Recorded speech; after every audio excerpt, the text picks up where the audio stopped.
ایک مکڑی اپنا جالا بنانے کے لیے مناسب جگہ کی تلاش میں تھی۔ وہ چاہتی تھی کہ اس کا جال ایسی جگہ پر ہو جہاں بہت سے کیڑے مکوڑے اور مکھی آ کر پھنس جائے۔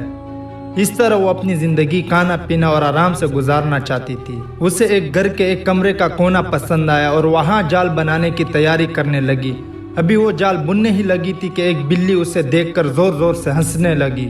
مکڑی نے بلی سے اس کی ہنسی کی وجہ پوچھی تو بلی نے کہا، مجھے تمہاری حماقت پر ہنسی آ رہی ہے۔ تم نہیں دیکھ سکتے کہ یہ جگہ کتنی صاف ہے، یہاں نہ کیڑے ہیں نہ مکھی، آپ کے جال میں کون پھنسے گا؟ بلی کی بات سن کر مکڑی نے کمرے کے اس کونے میں جال بنانے کا خیال چھوڑ دیا اور دوسری جگہ تلاش کرنے لگی۔ اسے گھر کے اندر ایک کھڑکی نظر آئی اور وہاں جال بنانے لگی۔ وہ آدھا جال بنا کر ختم کر چکی تھی، تبھی ایک پرندہ وہاں آیا اور اس کا مذاق اڑانا شروع کر دیا۔ ارے کیا تمہارا دماغ خراب ہو گیا ہے؟ اس کھڑکی پر کون جال بنا رہا ہے؟ تیز آواز چلے گی اور تمہارا جال اڑ جائے گا۔ مکڑی کو پرندے کی بات درست معلوم ہوئی۔ اس نے فوراً کھڑکی پر جال بنانا بند کر دیا اور دوسری جگہ تلاش کرنے لگی۔ تلاش کرتے کرتے اس کی نظر ایک پرانی الماری پر پڑی۔ اس الماری کا دروازہ تھوڑا سا کھلا ہوا تھا۔ وہ وہاں گئی اور جال بننے لگی۔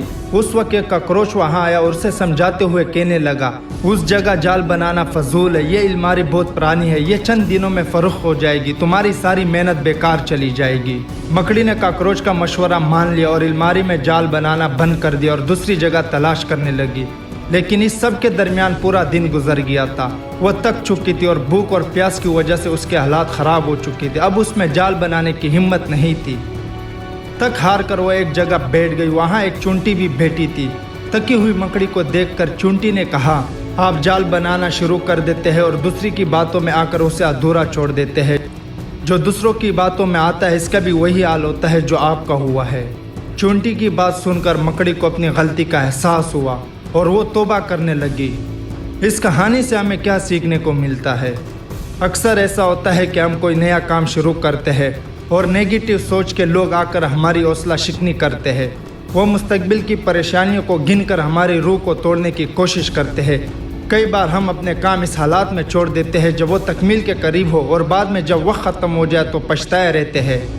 ضرورت اس بات کی ہے کہ ہم جب بھی کوئی نیا کام شروع کرتے ہیں تو اسے غور اور فکر کے بعد کرتے ہیں اور پھر اس کام میں اعتماد اور عزم کے ساتھ شامل ہوتے ہیں۔ کام ضروری مکمل ہوگا۔ اگر آپ زندگی میں کامیابی حاصل کرنا چاہتے ہیں تو آپ کو مقصد کے لیے ایک جیسا رویہ رکھنا ہوگا۔ Thank you.